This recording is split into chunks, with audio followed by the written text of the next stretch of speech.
What's up, bro? So this might be one of the most important videos that I've made, and it's based on having realistic expectations on your self-improvement journey. I've got music playing, so let's hope that we don't get copyrighted. Because I think I've never made a video like this, and I've personally never seen one so specific of your journey, of the steps that you'll encounter. I think this video is going to be incredibly important, especially if you're in one of the beginner stages of self-improvement, which you're gonna go through like a lot of like mental turmoil as you aren't consistent as much as you want to be in the habits that you've wanted to implement, like no fap, exercise and meditation and everything. So when you the first initial stage is like pre-self-improvement. You know how like in the year, so the year is like 2022, and we say that's 2022 AD, which is like, I don't know what AD stands for, but BC, so 2023 years ago, it would have been like 1 BC. BC means before Christ. What I'm talking about now is like the period, like BSI, before self-improvement. And this can be like for most of your life. For a lot of people, this is like for most of their lives. It's the phase of your life before you've actually discovered that like self-improvement is a thing, like the concept that you can actually improve yourself, your character, your values, everything in your life, your habits. You can improve all of that you realize now that it's up to your control to achieve the level of success in all areas. And so most people actually go a considerable amount of their life in this BSI stage. You've probably went 18, 20, 22 years, and in this period you're just kind of living like a Jeffrey, and you might not even be like a total Jeffrey at this point, because you might be naturally like somewhat of a healthy guy. So for example, I know some people who don't know about self-improvement, but they're not Jeffreys. So they don't know about self-improvement, they don't watch these videos, they don't understand the concept, they don't meditate or anything, but they don't do many bad habits. So these are like healthy people who were in the stage BSI, before self-improvement, but they were just kind of like not fucked up, not into bad habits. They weren't like jacking off 4 times a day to mess up porn. They weren't eating that much junk food, but of course they eat some of it and stuff. So you can be in this stage and not be a total Jeffrey, but chances are, if you've really committed to self-improvement, if you're watching videos like this, you were probably more on the Jeffrey, like the toxic habits side. So in this initial stage, your biggest problems, you may think, like if I ask you right now, what would be the biggest problem of someone in this stage, what would you say? Because you might say, oh, it's the habits and everything. But the truth is, although the stuff that the person in this stage does is probably going to be bad for him, actually the biggest problem is awareness. Because what he doesn't know is bad for him isn't bad for him. Does that make sense? It's like when it's normal to play video games, when it's normal to eat junk food and go to fast food restaurants, when it's normal to do these bad habits, it doesn't seem like it's that much of a problem. So this is like the generation amongst us, and you probably see this with your friends, of guys who don't even realize that like their attention spans are fried.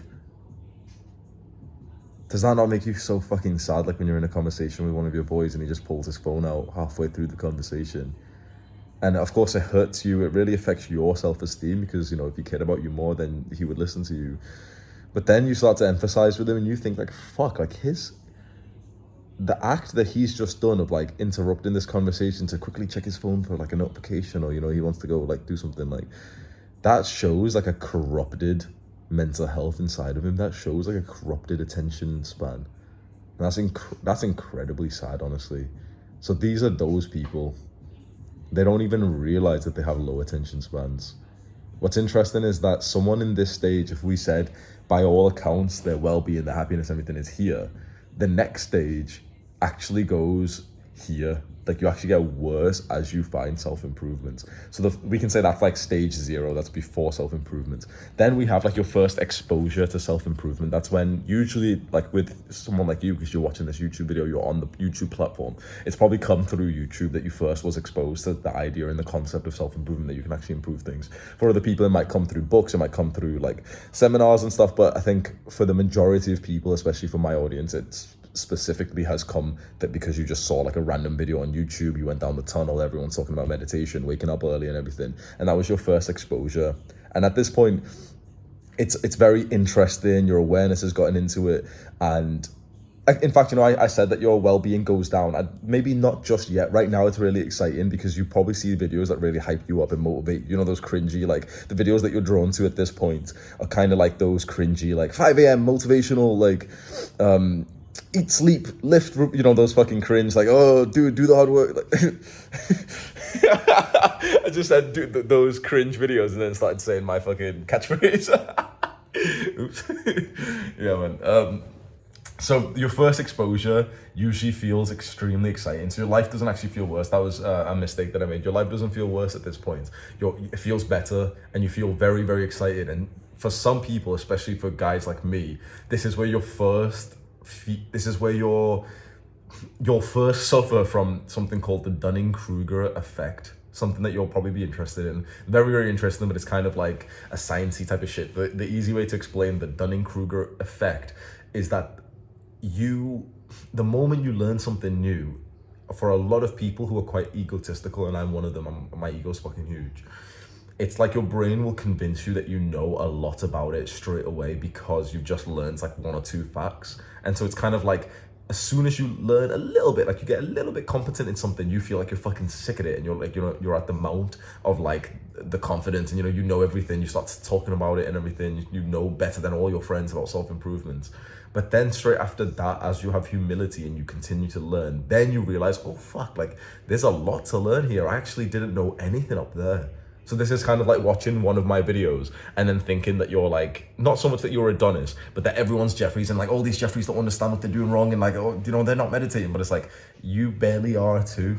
So you feel like you know what you're talking about and you feel like you're so like special and educated and wise at this point. Or you like, for a lot of people, right? But a fair amount of people could also be quite humble, and like maybe that's a bit more rare because I don't think that there would be that many young men who perhaps like see one of my videos and then straight away think like, oh yeah, there's more to learn. Like I'm new on this. We are quite an egotistical generation, especially. We might lack like the external confidence to show it, but inside of us, we all think that we're like very special and unique. In fact, one of the best pieces of advice that I've gave, if I got a fucking bogey in this video, bro. Fuck's sake. 7 minutes in, gonna have to restart the video, bro. Yeah, man. So at this stage, you actually feel really good. You still have like a lack of awareness as your biggest problem. And at this stage, like you're watching the videos, you're learning from them, you feel really hyped and you're like, oh my God, this is the most important thing ever. I've got to tell everyone, I've got to do all this and stuff. And then you get to like stage 2, which is the implementation stage, or we can even say like the failure to launch stage. So stage 2 equals failure to launch. And you might be in this one. And a lot of like your friends and you might have been stuck in this stage. I was stuck in this stage for a while. So this is the most painful stage. This is the self-improvement depression stage that I've mentioned previously. This is where you know about self-improvements. You have the awareness, you're watching the videos, you might be reading the books, you might have tried the habits and everything, but you can't seem to do the work that you know that you should do. It's that specific phrase that really seems to resonate with a lot of young men. You know what you should do, you just don't seem to do it. You seem incapable to do the things which you know that you can do, which you know that you should, which you know that you must do. This is where your mental health goes way down after discovering self-improvement. This is where you actually start to feel like fucking horrible because you know now, like you're being told the benefits of NoFap. So why can't you stay on NoFap then? You're watching these videos about like day 90, like all these guys celebrating and everything. And you keep getting to like day 3, 4, 5, 6, 7, and then relapsing and relapsing and relapsing and relapsing. You meditate once and you feel so good. Okay, this is going to be the new chapter of your life. You miss a day. And before you know it, an entire week has passed before you've meditated again. This will be one of the darkest periods of your life because you know what you should do. The results, the rewards that you want are right in front of you. You're literally like punishing yourself by watching videos of people talking about the results of self-improvement, of fitness, of mental health, working on a business. You're seeing all these like videos of people celebrating. You know exactly what you should do, you just don't do it. That can be like incredibly emotionally damaging. And I was in this stage for like probably about 6 months when I used to watch like these YouTube videos by like the big YouTubers, and they would all talk about like trying meditation for 30 days and seeing, like all those fucking cringe videos. They would make those videos, and I would watch them, the Andrew Kirby videos, Ali Abdul, Matt Diavella, Better Idea, like all those YouTubers. I was watching all of them, and there was no one who could like help me take action. I would see their videos, they're talking about, I tried meditation for 30 days, and like, I feel amazing and everything. And here I was sat like a jackass, like, but why can't I meditate for even 3 minutes? I can meditate for 1 minute, and then I won't meditate again for like 3-4 days, and then I'll eat junk food and I'll jack off and I'll waste time. And this is when the COVID lockdown was first happening. All I was doing was smoking weed, playing video games, and just fucking wasting my life.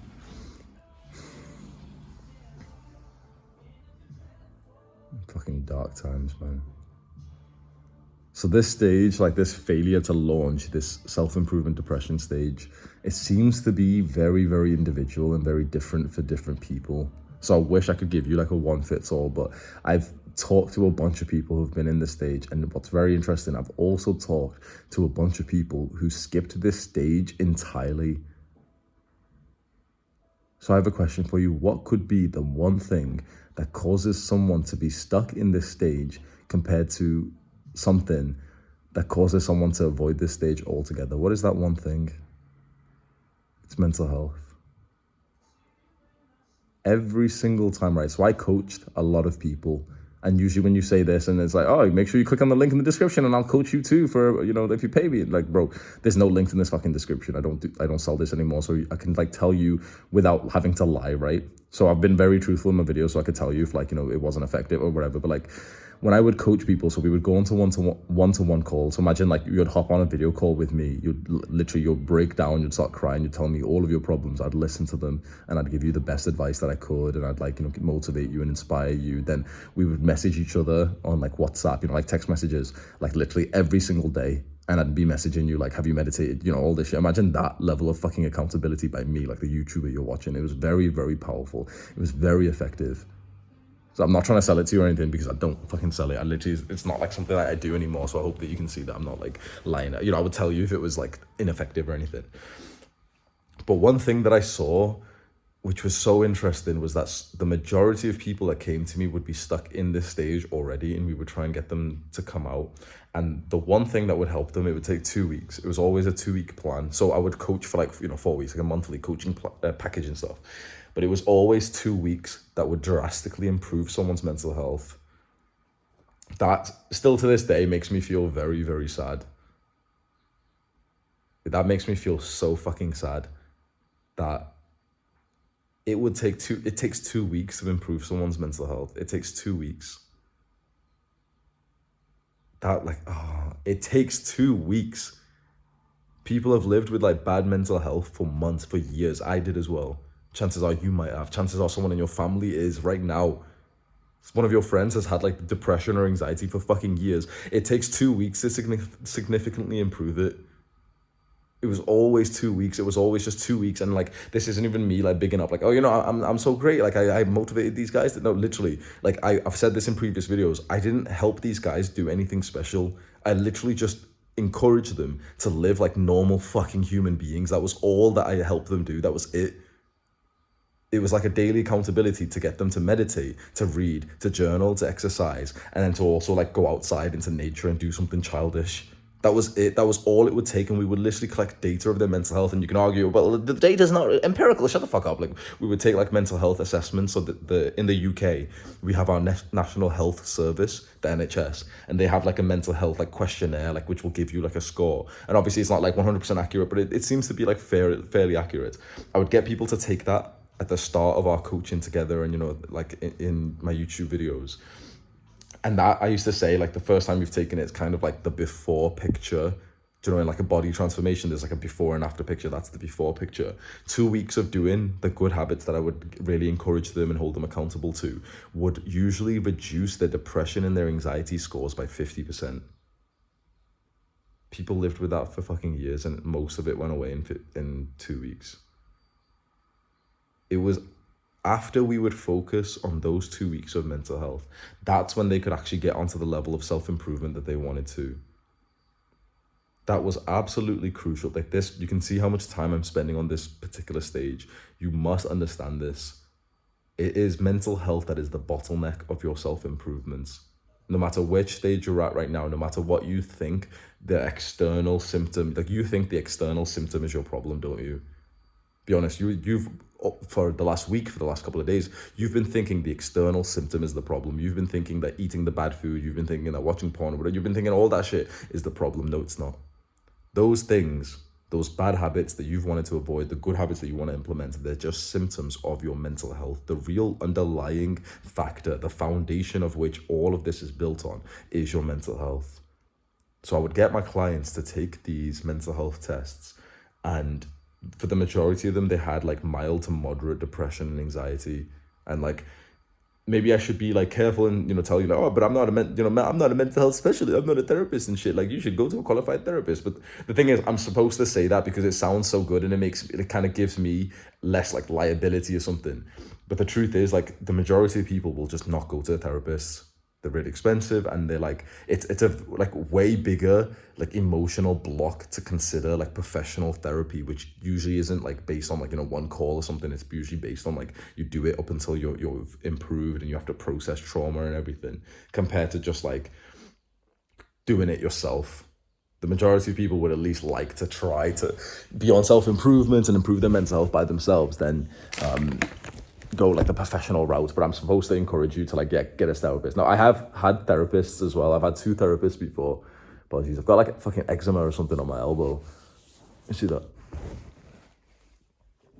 It's not so clear, but I've got like a red rash on my elbow. It's like itchy as fuck. But yeah. So I would notice at this stage that, hang on, this fucking,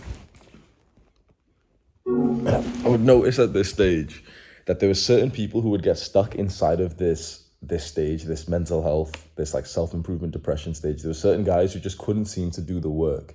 And there was also, very interestingly, certain guys who could do the work immediately.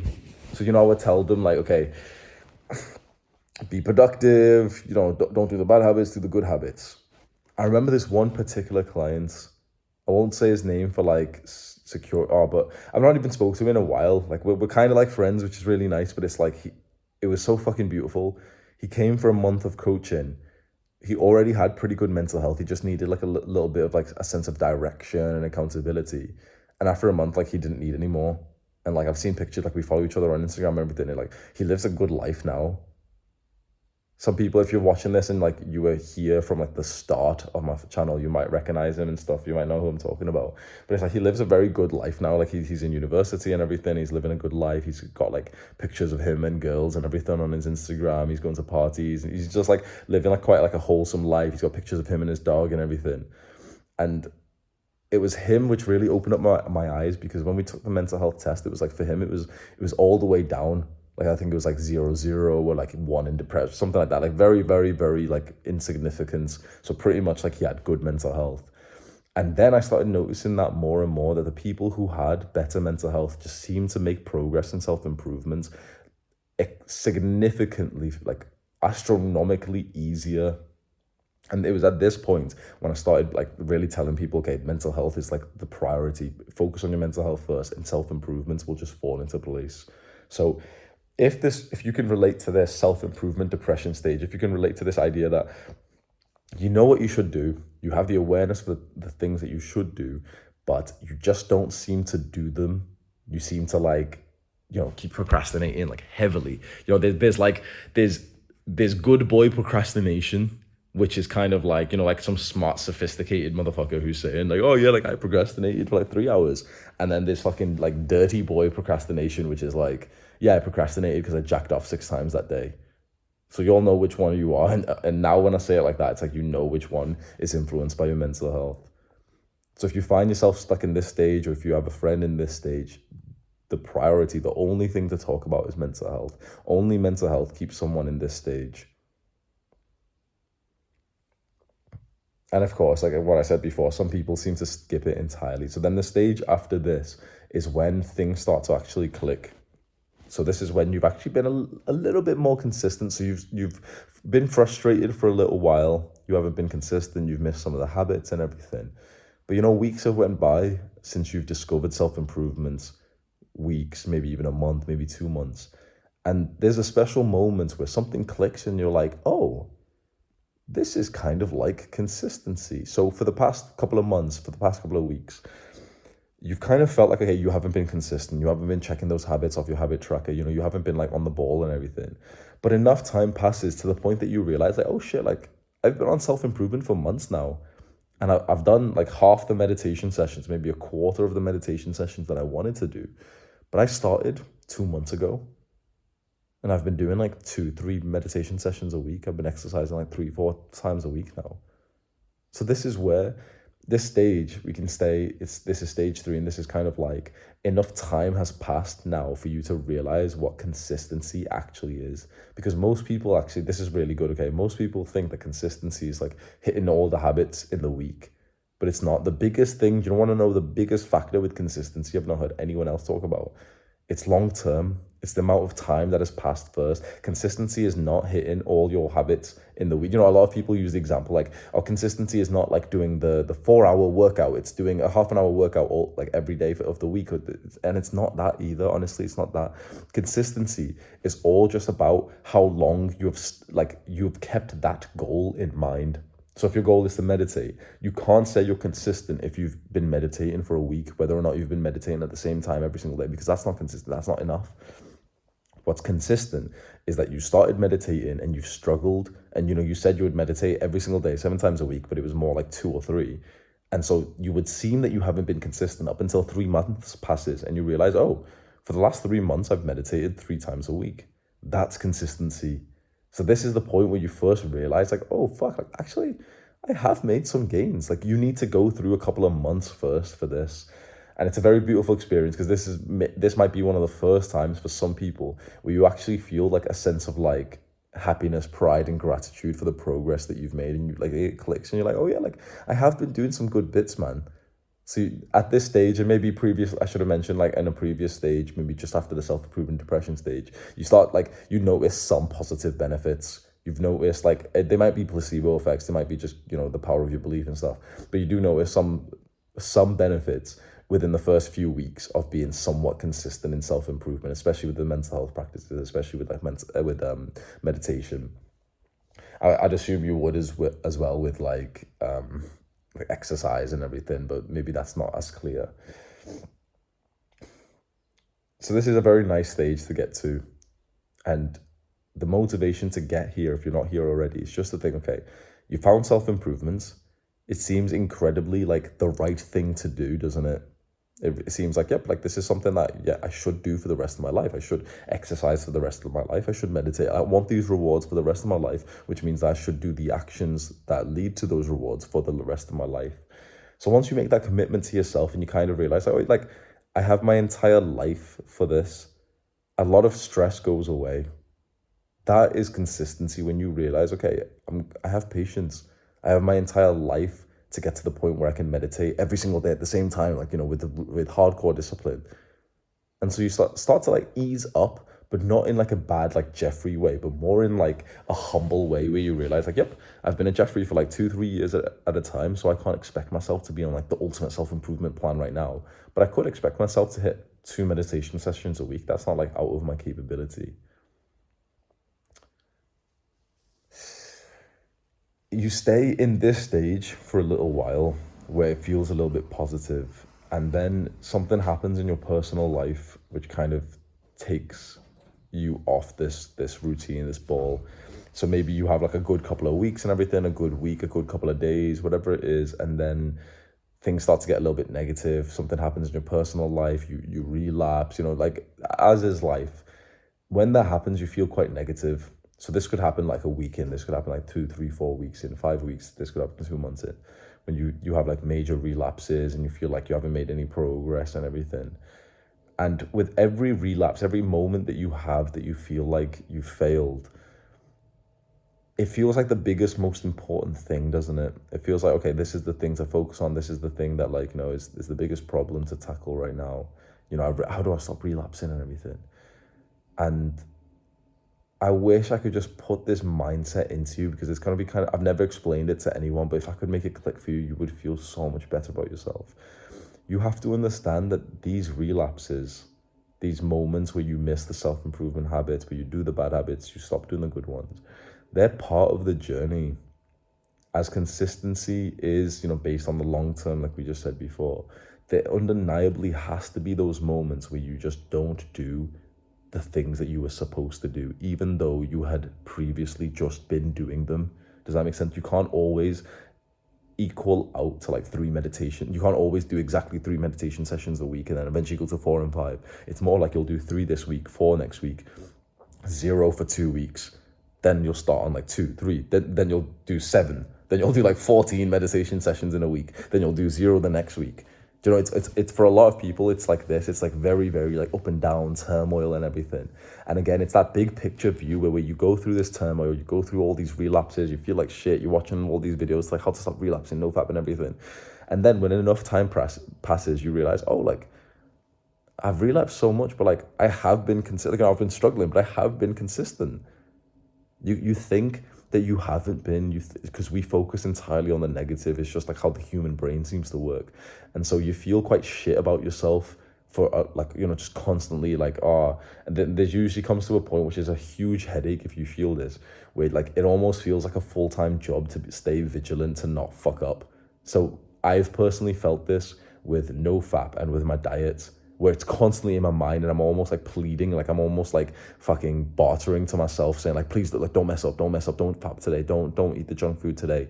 And like without even, saying that, and really feeling like I didn't even have control, that like I would be saying this to myself, like, don't fap today, and knowing that like it would probably happen anyway, that I'd probably find some way to fucking cope and like rationalize it to myself at like 9 p.m. or some shit. I could give you the clickbait answer to this and get like 1 million views. How to never, this fucking cringe. This is why I hate NoFap videos. I hate NoFap videos. I hate NoFap YouTubers. I might be one of the first person you've said this, but I hate them because they're so fucking toxic. How to never relapse again. Shut the fuck up, you prick. Day 1, shut the fuck up. Day 1000, shut the fuck up. What they don't realize is like they're making the mental health of their viewers worse by doing that, making those fucking disgusting ass videos like that. Because anyone who's actually been through like the suffering of the NoFap journey, of like the breaking the addiction to porn, knows exactly what the process is, and it is not what these motherfuckers are recommending to you on their YouTube videos. Or never relapse. Like, shut the fuck up. You want to know how to like get to the point, the golden point of NoFap, which is like, okay, you'll never relapse without meaning to. You'll never like accidentally fap again. Start NoFap, relapse 200 times with the intention to not relapse. 5 years later, you'll be at the point where like, yep, porn isn't a problem and masturbation isn't a problem for you. It's that simple, but it's not the clickbait answer that you've always wanted to hear, because you want to never relapse again. Shut the fuck up. Bro, if you want to like never relapse again after you've been fucking watching porn for like 8 years straight, you've been masturbating for 8 years, and you've just recently found NoFap, this is where your expectations are so fucking skewed. It makes me want to like slap some fucking sense into you, and also to like the creators and the role models that you look up to, because this entire like industry, this is where we get this wrong. This is where like self-improvement is seen as a joke, because you have these like young men who are acting like fucking they tell you the kind of advice with zero authenticity, where they'll tell you the stories that you want to hear. They tell you like the fucking like advice that you need to hear, which is like, oh, like I used to relapse, but I've never relapsed again after doing this. Oh, girls wouldn't message me back, but now I never get left on red after I implemented these fucking tactics. Like, go fuck yourself. I hate this industry for what it's done to young men, especially in terms of with NoFap. I've said this before on podcasts that I've been invited to. The majority of young men are actually worse on the NoFap journey than they were before it. Like, when you really think about it, nothing changed. Like, before you first discovered NoFap videos, you didn't really, like, nothing changed overnight, right? But suddenly, just because all these guys are telling you it's like the worst thing ever, now girls aren't holding eye contact with you, and like you're a beta male and everything. And then they're saying, oh yeah, well, this is how you stop fapping immediately. Never relapse again. And of course it doesn't work, because an addiction takes some time to fucking break. This is where like expectations are so skewed, man. And this is like another like major down period in like your mental health when you're like really struggling. You know what to do and everything. You feel like you're back in that stage again. You feel like you've made no progress.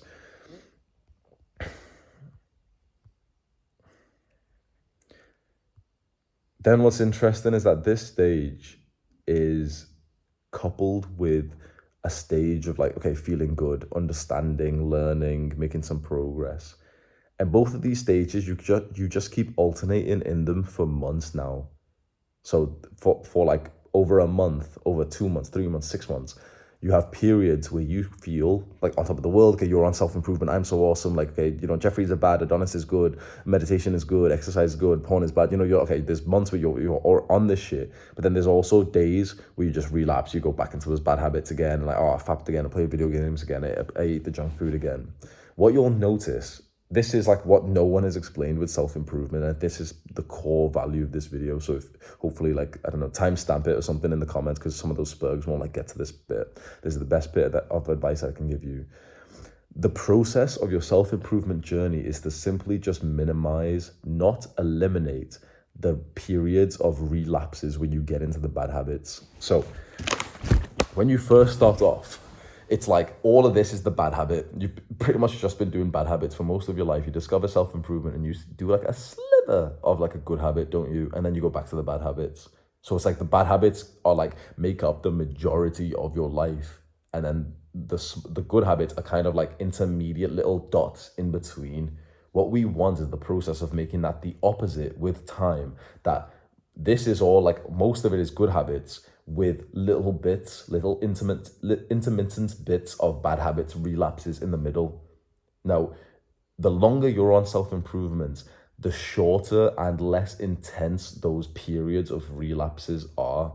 So when you're first starting off in your first year of self-improvement, and let's say in your first month of self-improvement, those relapse periods might be about 50%. There might be like 80%. So in the first month of your self-improvement, it might be like 80% relapses with just 20% of like the good things in the middle. But then the month after that, it might be 60% of the bad habits, but with 40%. So after a year, it might be more good habits in the month than there are bad. And there might be like a few dotted periods of bad habits. After 5 years, there might be like almost pretty much none. You might have full control over your bad habits. But you can see that there is no point, especially when you've just started self-improvement, that you can just suddenly say, yep, good habits forever. That's the expectation that you have, which is entirely fucking toxic. That's the expectation that these YouTubers put onto you, which is like, I started meditating to 30 days. Shut the fuck up. All the videos that pop off, they rob you of your realistic expectations. All of these guides on no-fap and shit, bro, trust me when I say, you want to know why I've never recommended all the same no-fap resources that like everyone talks about? Because they're fucking trash. Because they don't work as effectively as people make them out to believe. Because what the number one thing that you need to know is like, you need to have like a positive mental attitude. You need to have good mental health. And all of these like modern advice, all this shit like that pops off, all these videos that pop off on YouTube, they're so toxic because they skew your expectations of what is actually realistic. They make you believe that the moment you find nofap, you'll relapse 3 times and yep, you've got the power, you have the discipline, you can do the entire month of like good habits with no relapses. It's just up to you. But it's not, because it's an addiction. You need to see it as like, there is a part of it, the responsibility which is on your part is the decision to embark on this journey and to try your best. But you need to understand that it's absolutely realistic, and it's kind of like not even that much up to your control, that there has to be periods of those dark days through your journey. There has to be periods of those relapses. These online motherfuckers, like, this is where like the toxic positivity comes from, because these guys will make you believe that it's like realistic to just be like positive and feel good all the time. Bro, I don't feel good all the time. I'm the happiest person that I've ever met in my life. I'm the happiest guy. I'm the most like present person that I know.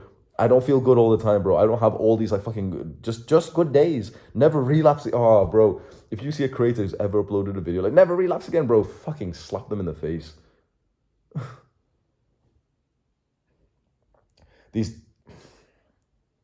Understand that process.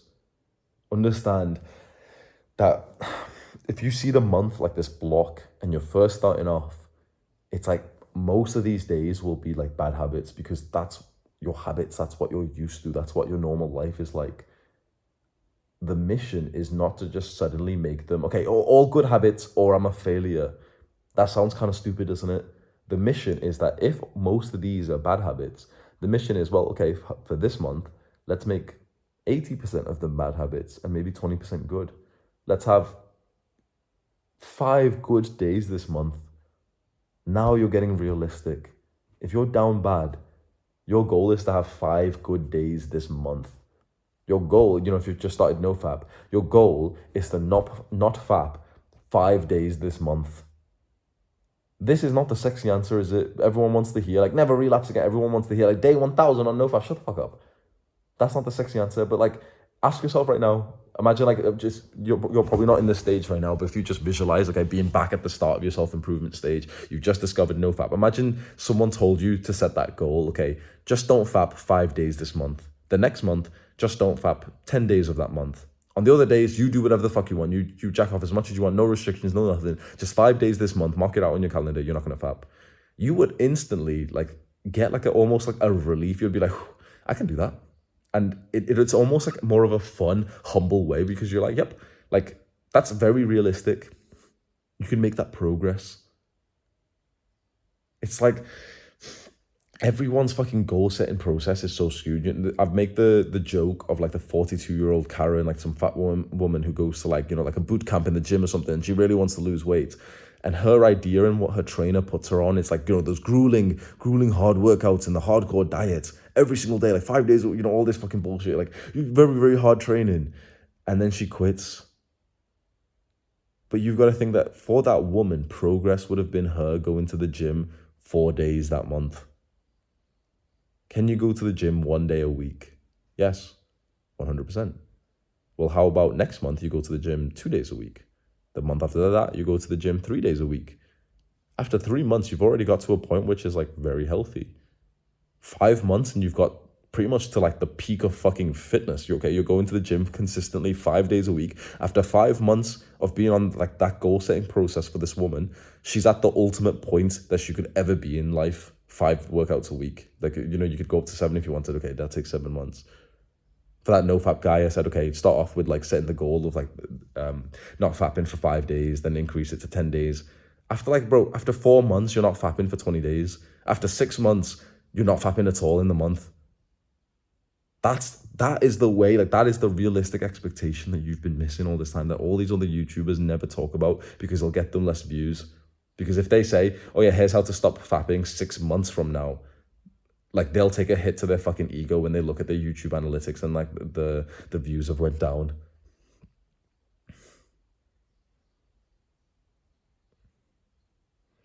So the rest of the stages that we can talk about is literally just the split between, like, your month. Like, now you've been on self-improvement for long enough that you don't look at it like, am I going to do the right things today or not? It's more like you look at it from, like, the scope of, like, the scale of, like, a month. And it's like, oh, like, I haven't meditated that consistently this month. I've missed, like, a bunch of days. Or, oh, my exercise and my sleeping routine has been really good this month. You would start looking at it in, like, monthly scales.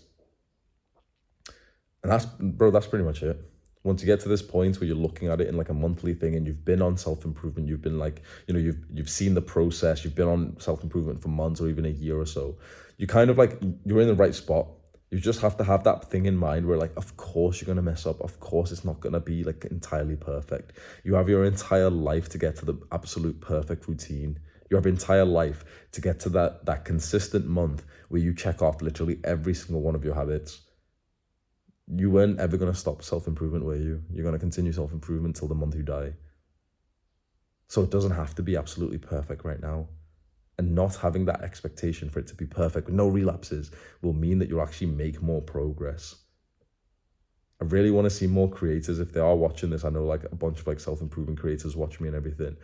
I want to see them, like, really talk about more of, like, this realistic stuff, because this is authentic and raw as fuck.